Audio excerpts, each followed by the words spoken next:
event organizers are always in the weeds. They're always struggling. It's one of the things where every day you're waking up to bad news. Have here with me, Nicole. What's it like waking up to bad news all the time as you prepare for the biggest events of your life? Stressful. It's stressful. I would say I'm putting out fires. Starting fires myself sometimes because of having to put out another fire, and trying to keep all the event partners and vendors and everyone happy. Venue owners trying to accommodate to their needs, or they tell you, hey, I got this. Show up, they don't have it. Have a food vendor cancel on you 3 hours before an event. Horrible, horrible. I had a dessert vendor cancel on me morning of an event. Girl, what? How am I supposed to find somebody to make me over 100 desserts in a couple hours? Right, that's the labor and the product. Yeah, it's impossible. So the event industry is not for the weak. You have to have tough skin and be ready to pivot at any time. It's all about stress management in this industry, but one of the key things I've learned is always maintaining hospitality, because the event attendees, they don't know what's going on. They're just here to have a good time. A lot of times they're just there to meet people. Yeah. You know, and I know a lot of times we might be stressed over the small things. How has it been trying to make sure you stay present in these events so that way you can maintain a level of hospitality? What's that like? So someone told me a couple months ago, peace over perfection. And I've been trying to repeat that in my head right before an event starts. I tell myself, okay, Nicole, peace over perfection. And yeah, I want people to have a good time. No matter if we had dessert or not, no matter if, a speaker canceled on me last minute, no matter what, I want my attendees to have a great time. So usually if event time is 2 p.m. at 1:59, I'm like, all right, gotta shake all of this off, and bam, I'm on. It's literally like you're literally action, like you're on a TV show, you know? You just got to put that game face on, and you have to be ready. And I'm a social person. I enjoy being social, and so it's not that hard to be social. And I say, all right, I'll deal with all this when the event's over. But for now, I'm about to enjoy myself. I spent all this money. Vendors are counting on me. The attendees, they paid a ticket fee. They want a good time, so they'll get a good time. And that's one of the things I want to touch on too, is when you have these events and you're working with sponsors and vendors, like those are just another form of customer too. So you definitely want to make sure you're out there shaking hands with attendees, but then you have vendors and sponsors who, of course, they have their own needs. And then on top of that, they have higher expectations. And you are getting prepared for the biggest event of your life right now with your first conference, Hottie Con. And I know you are looking to bring on sponsors and vendors and do even more for them than you normally would.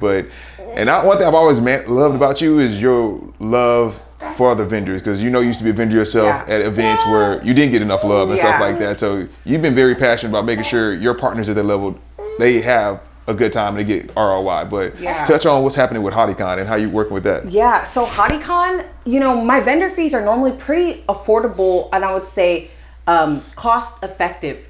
Hottie Con, it is the largest event we're doing. It's the largest vendor fee as well. So my vendor fee for Hottie Con is $200. Personally, I still think that's really affordable compared to some of the events I've seen.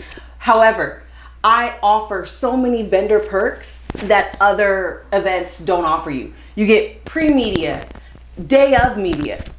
You also get to attend as a vendor another event for free. So you get free vendor opportunities on top of this. You're also getting email list of attendees. You're getting to be in an environment where you're not just a vendor fee. You're also now invited to be a permanent partner in our community. Once a Hottie vendor, always a Hottie vendor. And we don't just promote you before the event, we also promote you after the event. And one thing I like about what you built with this community, because I've been watching Nicole grow this since event number 1 2 years ago when she had 300 followers. I mean, you're at 6,000 by now. Yeah, almost 7,000. Almost 7,000. So, and that's an exponential growth, especially when your name is Houston Hottie Social Hours. I mean, most of those people are probably in Houston who are following this page, which I love. But it's creating an actual ecosystem, actual community, so that way people, they're going to these events, they're meeting each other, and then after that, they're doing stuff outside of the event. Yes. So the event is just really a launch pad for a lot of relationships and connections, Yeah. which end up turning into conversions for businesses, which I think a lot of businesses haven't really adopted this strategy yet, because I think it's the best form of marketing. Yeah. These venues they could easily be doing this stuff, but they don't. Yeah. They don't know how. There's a certain magic to the sauce. Don't tell them to do it. Let me come and do it for them. I mean, honestly, you've kind of worked out the economics already, though. It's like, how can I make sure everybody is participating so that way we can build this for all of us to eat, and then making sure even on the back end you're able to get some type of opportunities. Because say they come to the event, they have a vendor. I mean, a lot of times vendors, they might not sell something at an event, but you might end up meeting 30 people. Yeah. And then you end up going to another event because of a free ticket, and you get a chance to meet 5 of those people that you saw at the last event. Guess what? They're most likely to buy because they saw your face 2 times. Something else that's been great for some of my vendors is if we're at a venue, bar, lounge, whatever, the owners of the venue, they see who's vending. And I've had venue owners reach out to me and say, hey, Nicole, you had a vendor that did this. Could you send them my way? Because I want them just to pop up at my event. So I have a La Diva del Taco, one of my favorite food vendors. She's been with me since my first event in August 2023. And ever since she vended for me, I've brought her to almost all of my events, and I have venues. Hey, hook me up with your taco girl. Hey, can you put me in contact with her? She's vended so many other venues that I've already had events at. She's too busy. She's too busy for you now. She knows she's gonna be at Hottie Con. She's gonna be there. Don't miss out on her tacos. So yeah. What I love is that you vend a Hottie event once, but then the owners of the venues will reach out to me and be like, hey, Nicole, you had a vendor who did this, and I'll send them your way. Hey, another person who hosts events is at one of the Hottie events, and it's like, hey, Nicole, I'm having an event coming up. Do you have some vendors you recommend? I'm always recommending my vendors to other women's events. And something else I loved is some of my attendees now host their own events. I have 2 girls, Eva and Swan. Eva is Fresh Look by Eva. Yep. Swan, Say Hello to Glow. They started their own Pearland organization called Bosses Networking. And now they're hosting coffee chats, mini meetups, evening networking events. And what I love about Houston Hotties is we don't see them as competition. We don't see other event hosts as competition. We see them as potential collaborators. A great thing about them, they're in Pearland. I don't go to Pearland, but you know what they do? They bring their Pearland girlies to Hotties events. I have Hotties who do live in Pearland. We're like, hey, if you're in Pearland, go out and see Eva and Swan. So, our community has branched out into sub-communities now as well. And I think that's something that keeps the girls coming back, is because they know we're not in competition, we're in collaboration. I mean, that's ultimately the true evolution of everything, because you kids can't curate 30 events a month anyway. Why would I want to? I know, right? Like, one event is a lot of work. Honestly, I've had a chance to launch my own community, and now I'm starting to get a chance to see people that I saw start, and now they're launching their own events. I'm like, yo, I will come and take pictures, man. You guys do your thing. I'll help endorse it. I'll do all that stuff, because I know how much hard work it is, and you know what it was like when you didn't have much help. Yeah. So when you see your people doing it, it's like, I will help you guys exactly what you need. Yeah, I'm like, stamp Houston Hotties on it, and we there. And so now with Hottie Con, what are some of the big objectives that you are hoping to achieve for attendees, sponsors? What's the purpose of this event? So this is my first all-inclusive women's entrepreneur conference. We're having an AI ChatGPT workshop where our host of that workshop, she made $1 million in 1 year off ChatGPT. She's now going to be teaching all these women how you can use ChatGPT for your business so you can make more revenue, because who doesn't want to do that? Who wants to be having to provide services for the rest of their life when you can use ChatGPT to make you some money?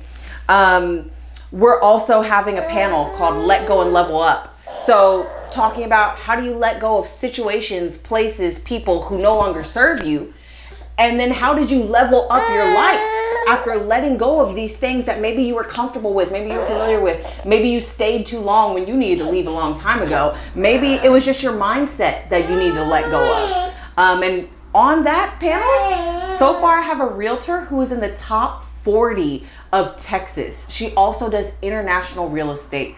I have another girl boss suites, Taisha. She's going to be amazing, talking about her story and how she ended up getting noticed by the mayor. We also have a girl called Kiki Mats, which is a franchise. You get to make your own rugs, and she's gonna be talking about that franchise business. She just opened another location in Dallas. So far we have some good people on this panel, and they have great stories to tell.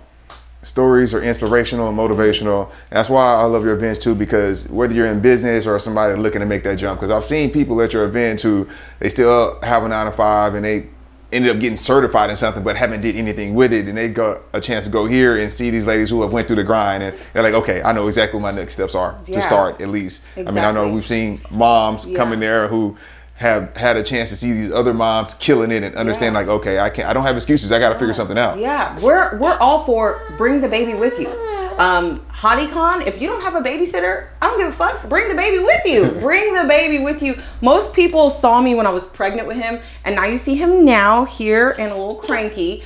But that's just part of the life of being a mom, and there's no reason why you can't be a mom and an entrepreneur at the same time. You know, you could do it all. You could do it all.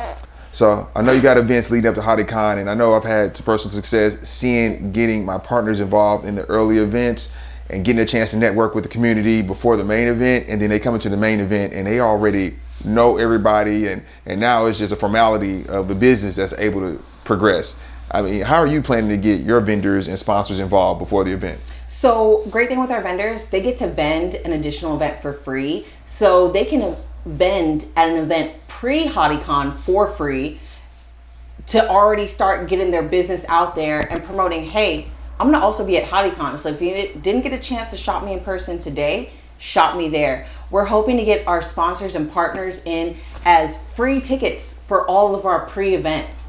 And that way they can already start networking, putting their name out there, getting in our content and our media.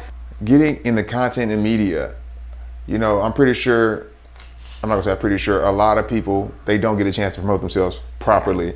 So what success have you seen with people getting involved with the media from Houston Hotties? So we love to do pre-event media for pretty much every event. And we invite our vendors and our consistent community members to be in this content. We make silly TikToks, we make brand videos, we make storytelling content pre-event. And the great thing about that is we tag them in every post we have, and our account reaches over 150K users a month.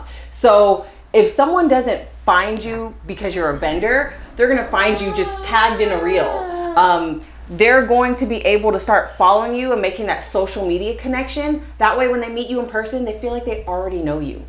And that's one of the things I've also seen too, is now we've had a chance to have that media already on their profile, to the fact that now they're in person meeting people, that person follows them, they go back to their profile and see that you've had a chance to put your brand story out there, talk about your product or your service and properly, and then they already see that they already vetted by the community. Yeah. It moves things along really fast. It does. I feel like once people see like, oh, you work with Houston Hotties, that's instantly like a good referral for you.